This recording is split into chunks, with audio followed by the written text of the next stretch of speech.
Hey, it's your favorite mindset coach, Marissa. And I want to start off with a question, especially if you are a teacher.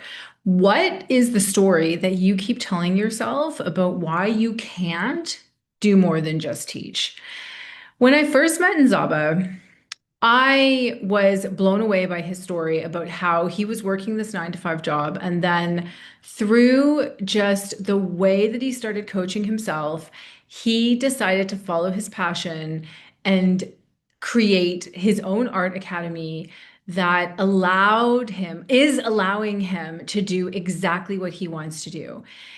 And the thing that was stopping him in the beginning, which stops so many of us, are limiting beliefs. Limiting beliefs are those things you tell yourself, probably things that other people actually told you.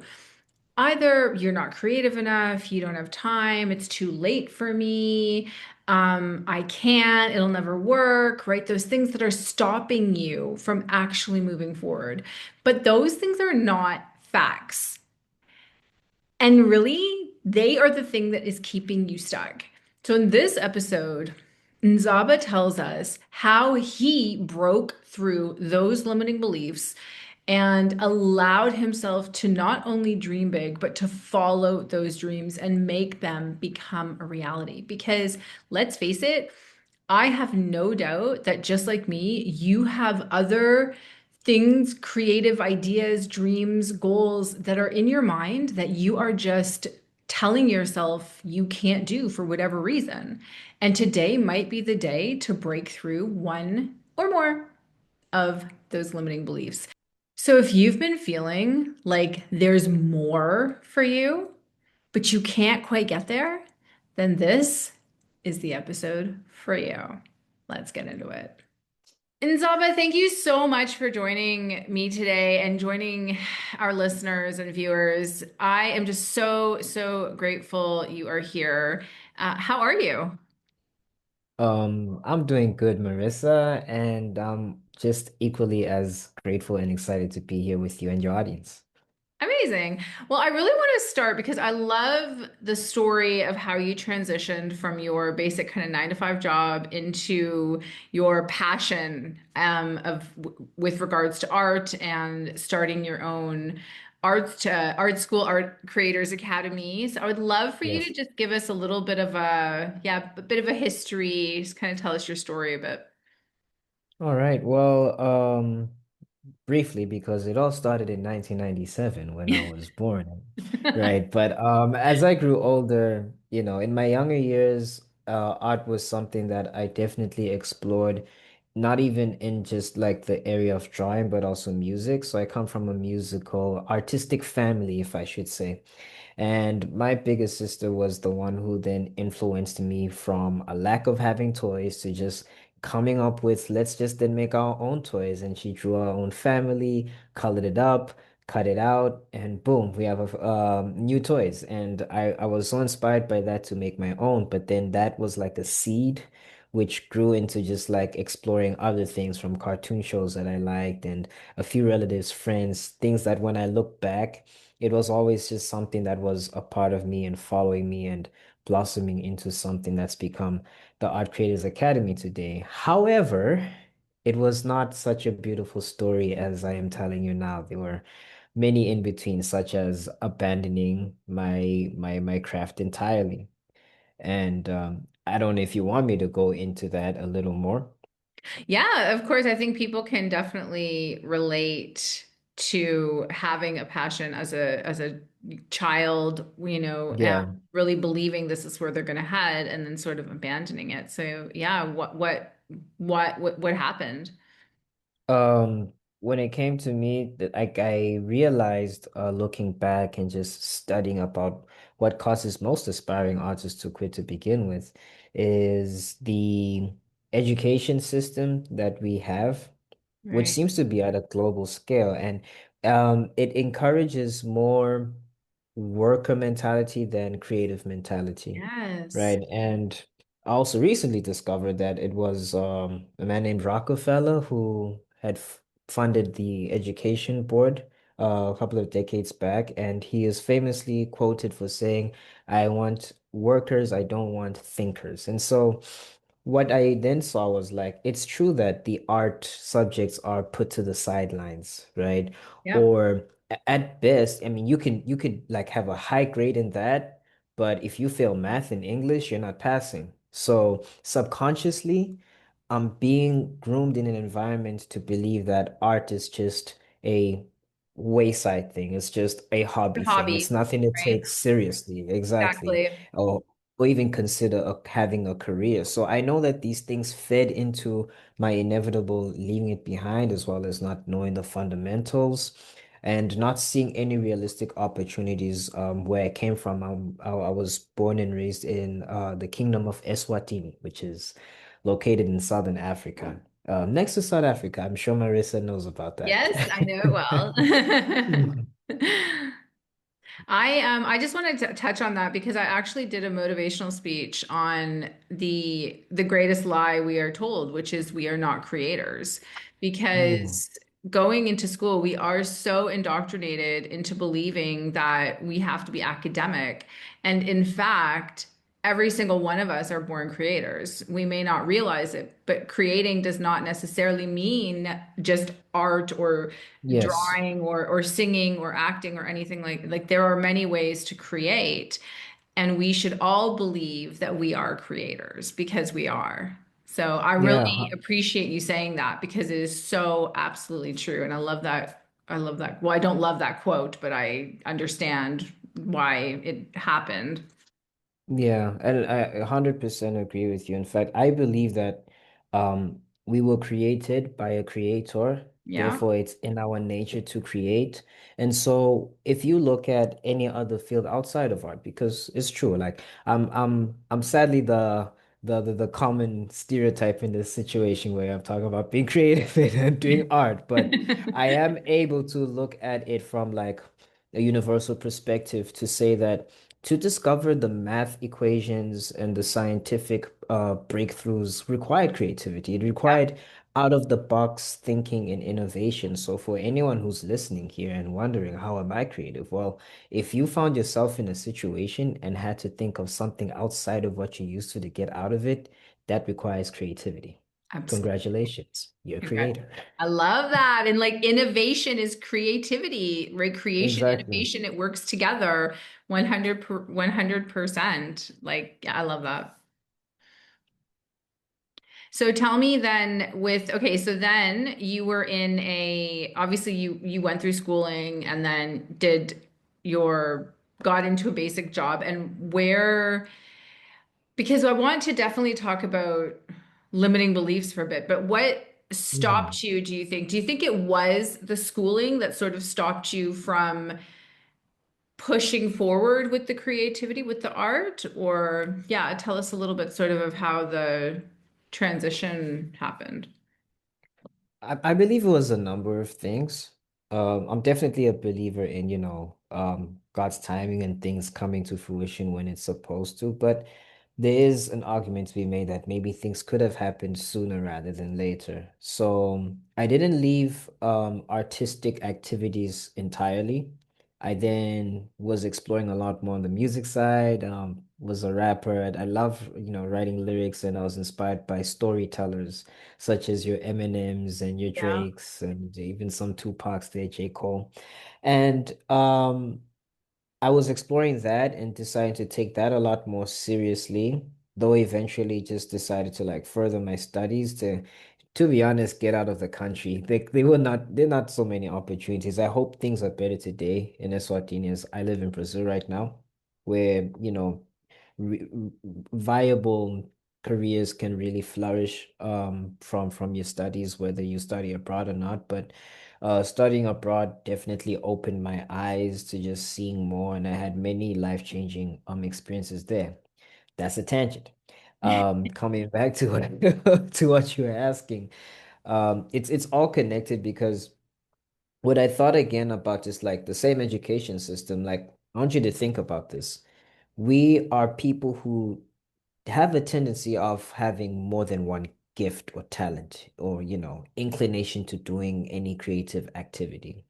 However, being raised in an environment that says it's this or what are you going to do with your life makes you think that you have to sacrifice any other thing you're good at doing and only pursue that one thing that makes the most sense financially or for whatever reason that you decide. And so that was also something that then made me not take art seriously again, to say if I'm doing music, then I'm not doing anything else. Or when I decided to put music to the side to then prioritize, yes, getting a job to provide for my family. I'd recently gotten married at that time. It was like, okay, so then it's the job or nothing else. And yet it doesn't have to be either or. It can be both and. It can be a figuring out of how to continue to nurture the things that you are already inclined to wanting to do and explore and just figuring out how to make it all work. And so I know that that mentality of like either or is also one of the things that influenced on top of everything that I said to then abandoning art altogether. Okay, so let's get into the idea of when we do have these limiting beliefs that are stopping us from reconnecting with, maybe something that we've considered in the past, or especially for teachers, often we forget about maybe other goals we might have had, or we Yeah. have this desire to do something else, but these limiting beliefs are sort of holding us back. Was there a moment? Well, I would like to know first, what were some of the limiting beliefs that you were telling yourself? And was there a moment where that shifted, where you were like, you know what, I'm not going to believe this anymore? So if you could maybe tell us about, yeah, what were some of the beliefs, and then how did it sort of start to change? One of the limiting beliefs I had was definitely not feeling as if I was talented enough to take art seriously, like as an Right. actual career, and despite having like a great passion for it, comic books, etc. And another one was also just believing that there weren't any real opportunities for me in art, even though when exploring the music side of things, I believe there's so much I could see things that were not so on the surface level, but that was because of my belief in it. And that's not what I had for art. And so those are the two biggest things that I would say. And also just believing that there was no need for me to study the fundamentals. I had this idea in my mind that when you have a talent, and that's why I'm kind of not speaking too much about a person being talented because the mindset makes it feel like your skill level is fixed. And yet Yeah. drawing is more about a skill, like acquiring a skill, like you learn Yes. to do anything in life. So I've been steering away from that word because I know what it insinuates, though I'm also not contrary to the reality that people do have natural inclinations or proclivities to certain activities. But believing that then made me think I didn't need to learn the basics or learn from someone, all that stuff. I just go off my intuition and let it take me where it can. But I ended up not really improving in my skills. So I know that was a demotivator in a certain way, Yeah. um, just creeping in the back. And so those were, I would say, those were the three biggest limiting beliefs that I had. Okay. And so because I feel like, so many of us get stopped, obviously, by those limiting beliefs. And Yeah. it takes a moment almost because it's such a mindset shift. And the only person who can do it for you is you, because opportunities may come your way, but if you don't take them, they're just going to kind of fly by. So I want to know from you, do you remember when you decided, you know what, I'm going to make this shift for myself. I actually think I might be able to do this. And what did you actually do to start changing the belief, right? So what sort of habits or routines or actions did you take? What were almost like the first steps that you started with to Mhm. allow the dream of the art academy almost to start to grow? Yeah, well, It's a straightforward question, but it's a loaded answer because I'd love to tell you that it was just this and I did this, and the reality is, I believe that when you live a purpose-driven life, then whatever it is that you do is just more meaningful and more fulfilling. So I'm led by my faith, Hmm. um, and because of my relationship with God, I want to live a life that pleases Him. And from that place, whenever I listen to hear his voice and his guidance and to know the things that he requires out of me when it comes to loving my neighbor, when it comes to loving my wife, when it comes to raising my children and the responsibility that's on me as a leader, it's like how do I do all of these things and coming to discover that that's what I have my gifts for. That's what I have all these things for. And also because my identity is now no longer in me, but in somebody who then paid that sacrifice for me as perfect, then that becomes the standard in which I place limits on myself. So if there are no limits for him, there are no limits for me.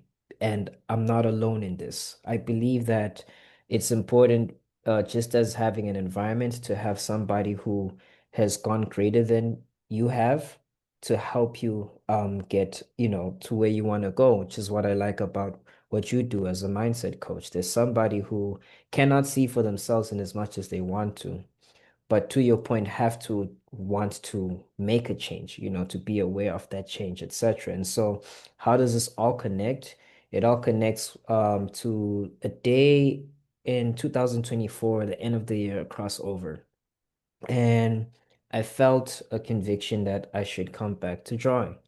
And this was all in the midst of learning how can I, do things in terms of growing financial literacy. All these things are centered on wanting to provide and give my family a better life, which is centered on the reason why I live, I do, So that's why it's a loaded answer. But then it all comes down to then showing that if nothing's impossible for God, then nothing's impossible for me. And if nothing's impossible for me, that means I'm not defined by my weaknesses or my limitations or what I used to think about myself. It causes you to be more aware. And so some of the first steps that I took after the instruction was looking at my day. And now, if you're not someone who believes, then this is the part that you can grab from and you can fly with. So, um, looking at my day and realizing I have a lot of responsibilities. I have to wake up in the morning, I gotta help with the baby, and then I get to work, and then I have other, like commitments in the church and groceries, you name it, Yeah. right? But now I have to also include this drawing thing. How many hours do I have in a day? And I came to realize something a few years ago, which doesn't like make sense when I say it, but I'll explain it. And it's that the more time you don't have, the more time you realize you have. And it's almost as if you have more time than you do now that you're aware of how limited you do actually have time versus when you had all the time in the day to do these things and you were not aware.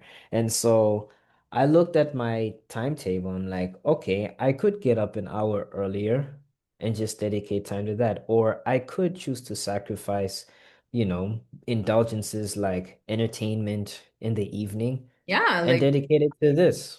like Netflix or just doom like scrolling or Yeah. gaming or what, asking yourself that question, what amount of time could I reasonably put Hmm. aside to work on this project, right? Yeah. And so maybe it's 30 minutes, maybe it's I was just listening to Mel Robbins, who's one of my favorites, and she's got like the hot Hmm. 15, right? When she's got a big project, sometimes just 15 minutes. You just going to put Yeah. 15 minutes aside because you can't tell me you don't have 15 minutes, right? If you have time to Oh scroll yeah. Instagram, you have time to put your Hmm. goals do something towards your goals, right? And it's such Oh a yeah. that in itself is a dopamine hit. Makes you feel so good It to does. start working towards that. Okay, so that makes a lot of sense. So either getting up a little bit earlier,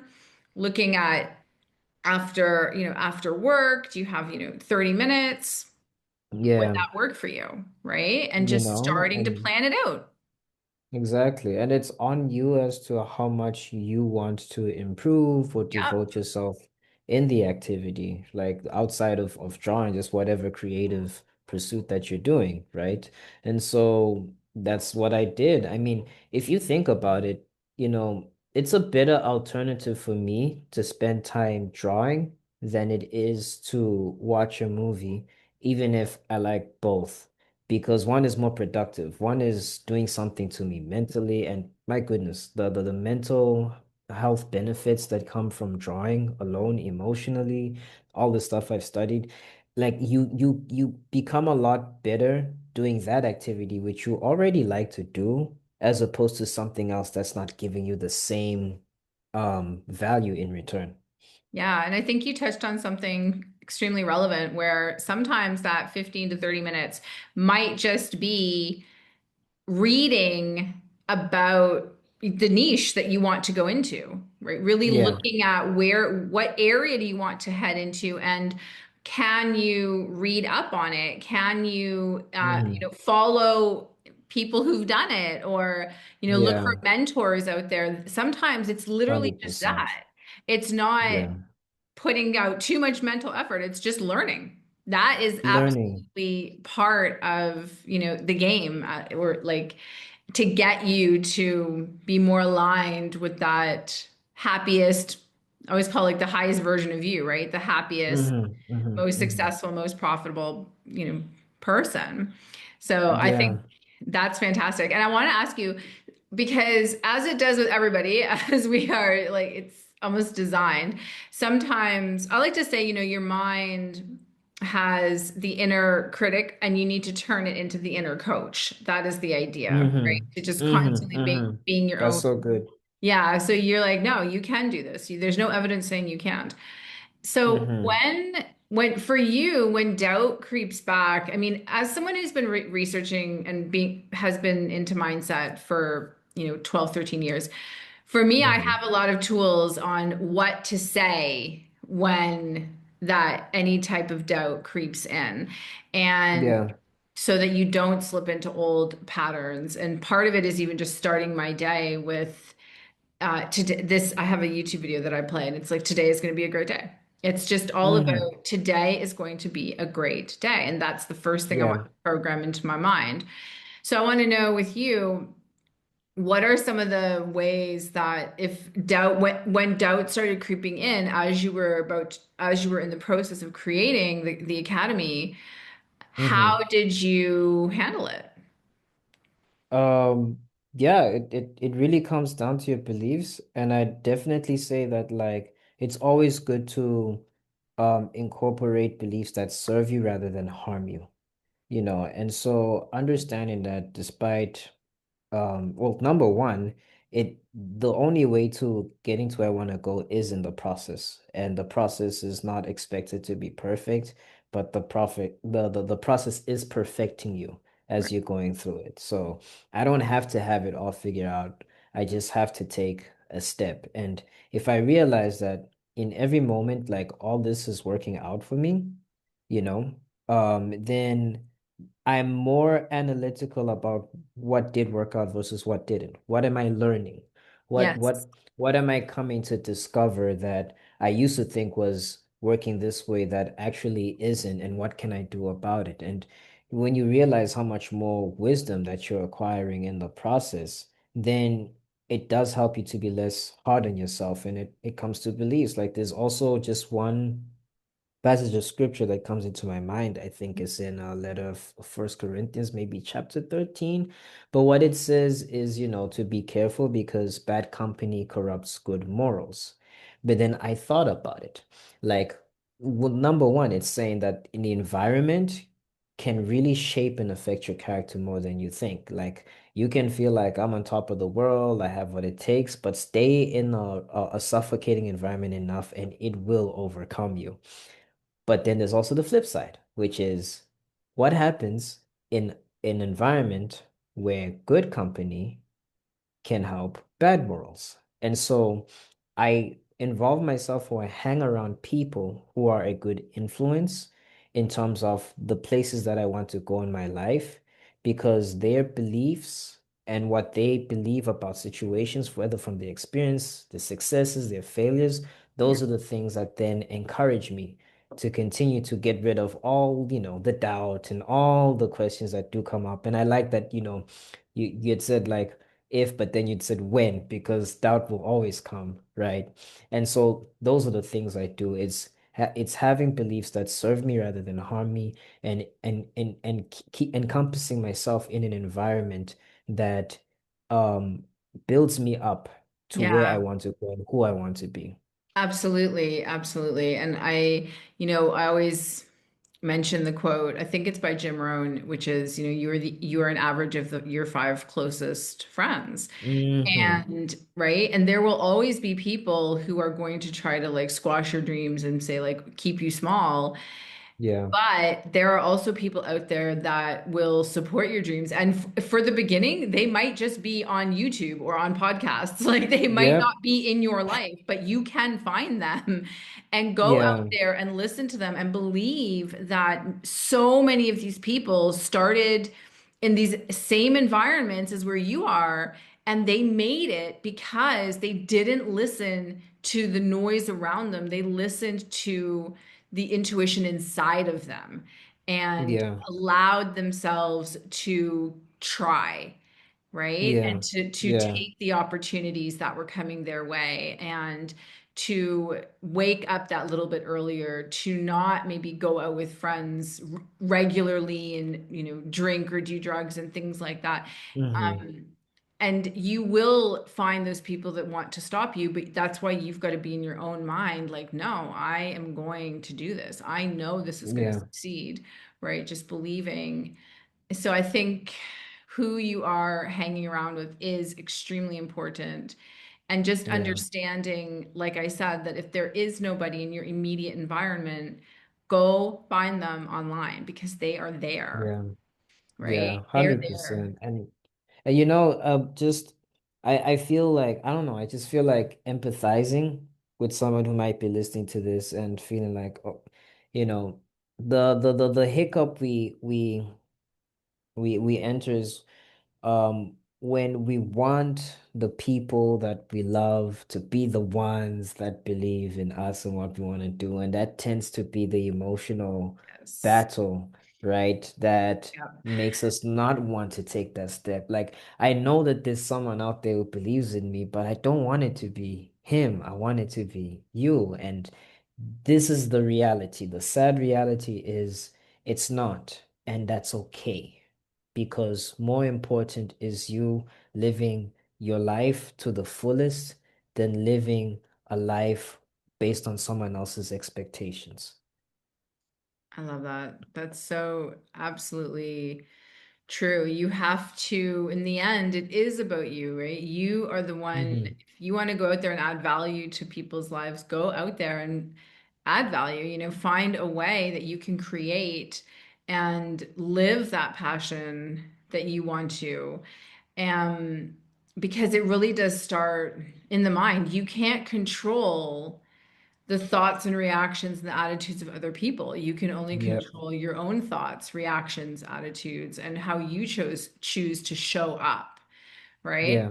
Um, so if you had a friend, and I'm speaking specifically to my teacher listeners out there, because teachers are we are often the worst in terms of feeling that there is nothing else other than just teaching. So if you had a Mm, friend who maybe happened to be a teacher, maybe not, but was stuck or scared to try something new, what advice maybe would you give them, or what would you suggest they could start to try shifting those beliefs? Like for me, I think it's that 30 minutes and just really getting to grips with like what are your goals? yeah.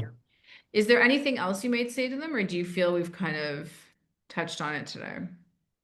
No, I'd say, one other thing that may not have mentioned is the importance of awareness, like just like getting in touch with how you really feel. there's clearly something that you're fighting if you don't believe that the teaching thing is all that you want to be, but yet something is going on inside of you that's telling you that it's not. And just taking the time to be aware with, okay, there's clearly something happening here. And why is it? And not being afraid to peel back and just look into your childhood. Like all Hmm. of us have had activities and things that we were interested in doing that were outside of our professions.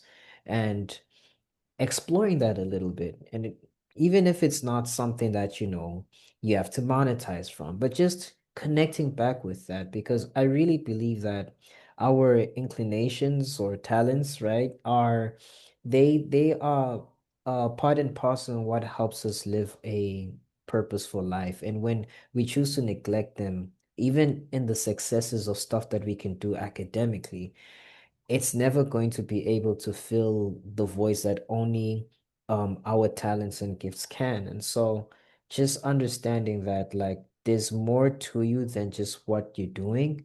And if you explore those parts of yourself, you'd be so surprised at what else you can achieve. I like to say this, um, and I can end the answer like this, is just to say you are the most important investment that you will ever make in your life.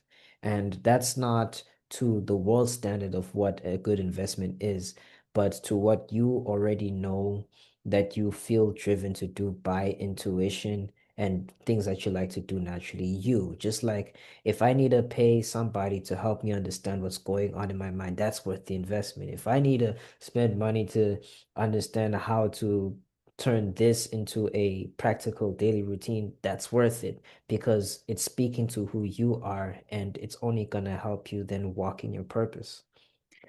Absolutely. That's always my favorite quote by Warren Buffett. The best investment you can make is in yourself. And Mhm. I think often, as people who are trying to like think back on where our talents lie, often there's times where maybe one person has told us like we don't have this talent, and that is Yep. the person that we are listening to. We aren't listening to the 500 other people who told us that we're great Hmm. at this drawing, or we're so talented at communicating with Yeah. people, or we're so good at this. We remember that one person, that and we're giving our power to that one person who told us that we weren't that good at something. And I want to go back to what you Yeah. had said before, where you don't have to be the most talented at something to learn how to be better. You Oh, can yeah. learn any skill, and dedication and practice will get you where you need to go. Oh, Um, 100%. 100%. Do you so watch football or are you aware of like football players? I I, mean, you're in South Africa. You have yes, no, I'm very to. aware of it. Yeah, well, soccer here, but Okay, yeah.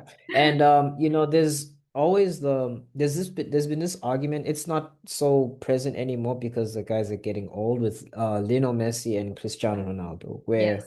it's often been said that Messi is the one who is talented, like just has a natural, you know, raw, like he does things so effortlessly when you see him on the field. And it's not to say he doesn't practice, but there is a difference with the way Cristiano Ronaldo does it in terms of his diet and how often he practices and trains. And there was a period of time where Messi was leading things, but starting to decline. And it was in the same time that Cristiano Ronaldo decided to start, training more, applying himself more, executing more. It was giving him greater results than the supposed, a strongly talented one. And so I just wanted to bring that up to, add to your point of how like the dedication, the practical application of working on yourself will always yield better results than depending on, feel good vibes or just what you're strongly inclined to, emotions, Yes. just being practical about it will always take you far. Yes, I love that. Nzaba, do you tell me a little bit, like if people wanted to find your academy, do you have to be in Brazil, or do you do online? lessons at all? Or yeah, I'm just curious about that. So our Creators Academy is online, and you can book a call with me if you want to work with me on my email, or you could check out my website. Since we've last spoken, Marissa, and it's funny that we were talking about like understanding your niche and researching and all that stuff. I've come to discover how the people who are really wanting my help are the youth, and the youth are wanting to, I've seen them with limiting beliefs that I've also once had. And one of them, who's a student of mine, like just two weeks working with me, Yeah. has made like amazing progress. And they want to know how to develop their skills. They want to know if this is something that's, sustainable for them. Like, this is a viable path because they really love to do it. And so I've definitely started to help those people a lot more. And it's amazing because principles, all principles, I believe, are universal. So the same things that I learned in terms of my busy life and how to, do things practically, habit formation, etc., the psychology of it still works and applies to them. I literally just told them what I've told other Yeah. people, and it's working, you know. That's And so amazing. I love yeah, and that. so that's where people can find me, either on the website artcreatorsacademy.com, or you can book a call with me, connect at artcreatorsacademy.com, and see if we can work together. Fantastic. Well, we will obviously have all your links in the show notes for sure for people who would like to get in contact with you and work with you in Zaba. Is there anything else before we sign off? Anything you feel that anything else you would like to share that you feel we may have missed? Nah, I think we covered it all, because then we're gonna start talking about traffic on holidays and the weather. Well, I just want to say, Ndzaba, I am so thankful and so grateful for you and everything you're doing for the youth and the people that are coming to you, and just your story with how you tapped into your creativity and rediscovered it is just so beautiful. So thank you very much for coming and sharing all of your incredible advice and tips and like ideas today. Thank you so much. I mean, you have the best weekend ever. No, likewise with you, Marissa, and thank you for, bringing me here. I had such a great talk with you, and I've been impacted by this conversation. Great.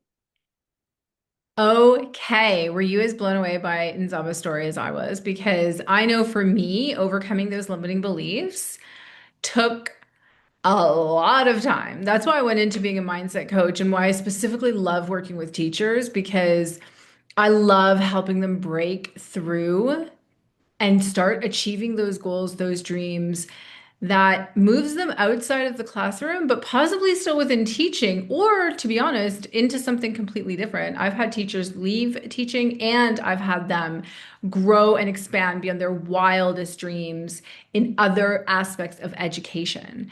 So if that is something you think you'd be interested in, please, please, please DM me. Anyways, if there's one thing I want you to take away from today, it's this. You're not stuck.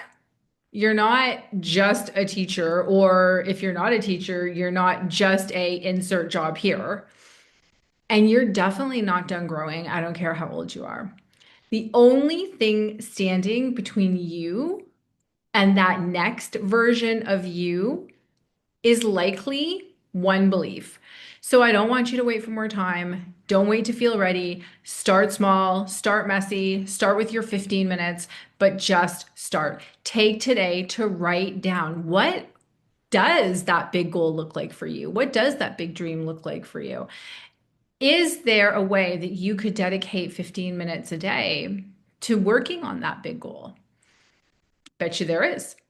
And if this episode stirred something in you, which I hope it did, remember, you don't have to figure it out on your own. I am always here for you.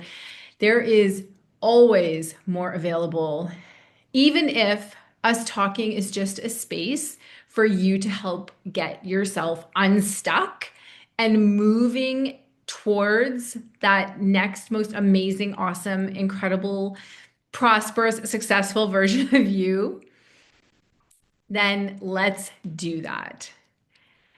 I am sending you all the love, and I'll see you in the next episode.